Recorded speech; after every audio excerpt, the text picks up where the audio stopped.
culinary services here at All Points North Lodge, and today I have Makayla. She is wonderful. She's our new registered dietitian, and we are so excited to have her here with us.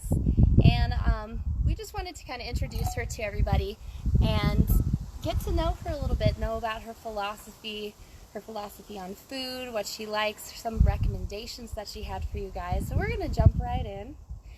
Could you introduce us to Yes, I can't really see the screen, so I'm just going to pretend I'm looking in the right direction. It became sunny. We weren't planning on it being this sunny outside. But. Yeah, so I'm Makayla Meixner. I'm the registered dietitian at All Points North Lodge, and I just recently started, so I'm super excited to work with everybody here and just incorporate nutrition as part of the healing process here at ABN. Perfect. So where are you from originally? I am from Wisconsin, so I actually moved out here about 7 years ago, almost going on 7, it'll be 7 in November, and I grew up in Madison, Wisconsin, and I came out here because of snowboarding. So I'm super into freestyle snowboarding and slopestyle and halfpipe, and so I kind of came out here just to come out for a winter and work for the mountain, and I'm still here. So wonderful. We'll have to catch up on the slopes sometime. Yeah, I am definitely. not very good, so I may need to take some tips from you. So you said what brought you here. Were you originally planning on doing dietary stuff when you had moved to the Valley, or was that something else that you'd planned on? So I actually moved out here after getting my Bachelor of Science in Dietetics. So moving out here was kind of a break in between getting the bachelor's and doing the dietetic internship that's required to become a registered dietitian. So yeah, I was definitely going to do nutrition either way. I just came out here as kind of a break, and then I kind of laid my roots down here and got my internship and did my internship and got my registered dietitian license and just set it up staying here because it's amazing here, obviously. See the background. Yep, in our backdrop here, we have a beautiful backdrop today. So was that your original major when you went to college? No, actually, good question. I actually started in nursing, and then I switched to psychology, and then I switched back to nursing, and then I landed in dietetics. So it was a long journey deciding whether or not to do nutrition, and ultimately it was after I took a public health class, and I realized that a lot of public health issues and health issues stem from nutrition, and I realized if I really wanted to prevent diseases instead of just treating them, that nutrition was where I wanted to kind of help prevent chronic disease and help people become healthier through simple nutrition strategies. That's amazing. That's really amazing. And where did you go to college again? UW-Madison, so University of Wisconsin. Wonderful. And then while going through your journey to become a registered dietitian, what helped you find your philosophy? Was there anything that came up where you were like, this is an aha moment for me, this is how I want to approach this with all of my clients? Yeah, it's so interesting because dietitians, we all get kind of the same general education, but we all kind of pick up little things along the way where we adopt a certain style to how we actually provide that nutrition to clients and patients. And my personal, it sounds kind of corny, but it's learn it, live it, own it. So first comes the education piece. So there's a lot of misinformation out there, and part of the dietitian's role is actually translating complicated nutrition information into evidence-based recommendations, and kind of, we say Google is our biggest competitor because we're trying to combat people just typing things into Google and getting whatever answer comes to them versus evidence-based nutrition that has been supported by scientific research. So that's the education piece, and then living it is kind of the practice piece. So how do we take that education and actually apply it into our daily lives? And a big part of that is individualization, so understanding how to incorporate that education into real habits. So maybe that means eating 1 extra serving of vegetables at dinner every night. So it could be as simple as that, and that's practicing, and then owning it is actually turning that into a lifestyle change where you're continuing to do that change for the rest of your life and improving your health little by little. So that's amazing. I love that. And then you and I had talked about intuitive eating once upon a time. Well, once upon a time meaning yesterday. So what does that mean? Yes, so intuitive eating is essentially getting back in tune with your internal gauge of hunger and fullness and learning how to get rid of those external cues that kind of guide your food choices. So understanding when you feel full, understanding when you feel hungry, and it's kind of got lost along the way because we have all of these outside factors that are influencing what we eat. So you may have been told, okay, lunch is at noon, but you're hungry at 10. Your body's telling you you're hungry at 10. Eat at 10. Don't wait until noon. So that would just be one example of an external cue, but another big one is diet culture and the thin ideal or the muscular ideal, and making your food choices based on that instead of what your body is actually telling you. Awesome. And then you and I also talked a little bit yesterday about how there are no bad foods, right? It's just bad habits, kind of. So yeah, kind of. So I guess explaining that, every food can fit.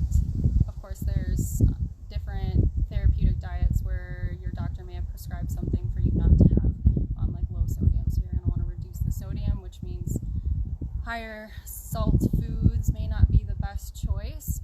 But for a general diet, like a regular diet, there are no good and bad foods. What happens when you actually start restricting certain foods? So if someone tells you not to eat brownies, or you tell yourself not to eat brownies because you've internalized that as a bad food, that can actually cause these cravings, and that leads to binging and kind of overeating later on.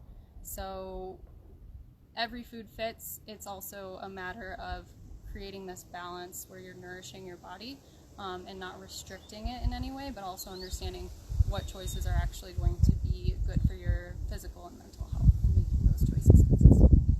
perfect. We definitely do not want to cut brownies out of the diet because they are wonderful.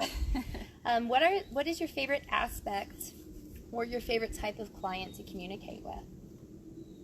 Well, I like all clients, so that's Well, that's a fair question. But if you had question. the perfect client in mind, who would you like to work with the most?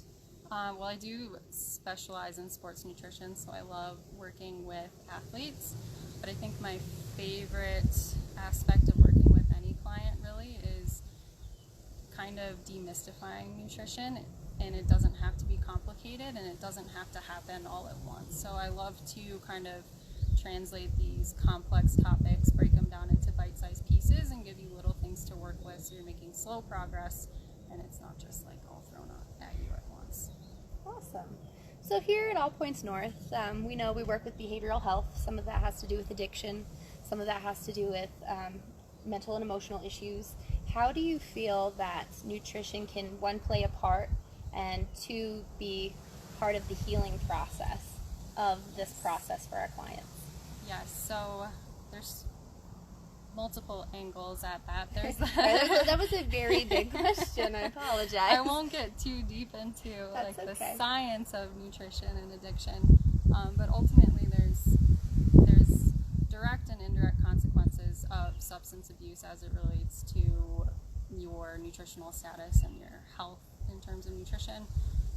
One small example might be that, and it depends on the type of substance abuse or addiction. So one example may be that it causes poor appetite, and you find yourself only eating one meal a day, or you are just not getting the nutrients that you need. So that would be one way nutrition is a factor in healing, and it also goes the other way. You might have an increase in appetite depending on your situation.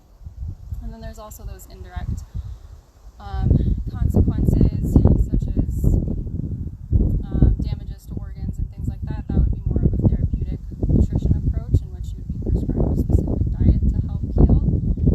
But for most people, it ultimately comes down to bringing nutrition back into your regular self-care routine and relearning how to consistently nourish your body with balanced meals, and taking that into consideration just as the overall self-care piece in your healing journey. Awesome. That's a great answer. Sorry, that was a very big question. You answered it phenomenally. What would your biggest tip be for just the average person on some small changes that they can make throughout their day to improve their dietary function immediately? I biggest tip is to just go back to basics and think about how you are building your plate. So there's lots of resources out there, but ultimately it comes down to, if you have we'll just consider it a normal dinner plate, making half of that fruits and or vegetables, a quarter of that a protein source, and then a quarter of that grains, and just getting that balance. So protein, carbs, color, and if you start there, there's ways to fine tune it, but if you're not there yet, that's the starting point for sure, is that balance. That's amazing. That's a really good tip. And then if you could pick your perfect snack right now that kind of checks all the boxes for you as like the ideal snack to have in a mid-afternoon, just like today, what would that snack be? Just like today, well, it's very hot. So, it's warm. It's toasty. We're getting our vitamin D out here. There's lots of perfect snacks. Okay, so if you're building a perfect snack for yourself, it's going to be a mix of all of, we call them macronutrients, so the nutrients that provide energy, and that's protein, carbohydrates, and fat. So an ideal snack will have a blend of all of those, again, going back to balance, but it doesn't have to be complicated. The one that comes to my head first is just like a handful of mixed nuts and a piece of fruit. So super simple, not complicated, zero prep work, and the nuts provide the fat, healthy fats, and the protein, and then the fruit provides nutritious carbohydrates. Perfect. That sounds really good. Might actually have to go and grab an apple and some pistachios or something. And then we always end every week with some quick fire words. So this is kind of fun. Again, I'm going to don't worry about it. It's the first thing that comes to your mind when I throw this word out. Okay, so we're going to go through 5, and it's going to be nice and fast. Just the first thing that pops into your mind. Okay, fruit. No, I said vegetables. I don't know why. Okay, they go together, right? They're in the same realm. Okay, nutrition. Dietetics. Okay. Healing. Balance. Ooh, that's a really good answer. Sugar. Avoid it. Added sugar. Not all sugar. Avoid added sugar. Perfect. Okay, and then your last word is protein. Adequate. Can I explain that one? Absolutely. Please dive in. I think protein's one of those things where people feel like they have to gorge on and get a ton of and make it the focus of their plate, but really you're just looking at getting adequate, which means enough to meet your needs, which really isn't as much as people think. If you look at the size of the palm of your hand, so just this, or about the size of a deck of cards, if you're looking at a meat source, that's 3 ounces of protein, which provides between 20 and 30 grams. So that is perfect. You really don't need a huge steak or chicken breast. Just adequate is enough. We have this discussion many times with our clients, or somebody wants like 2 or 3 12-ounce ribeyes, and that's really not going to work for you. So thank you so much for joining me today on this beautiful sunny day on our lounge here out by the fire pit. Actually, is where we're hanging out today, and we will see you guys next Wednesday. I'm going to work with her, and we're going to post some recipes and some tips for you guys.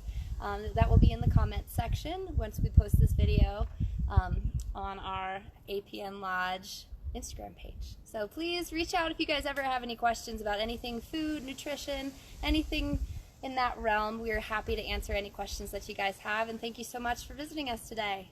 Thank you.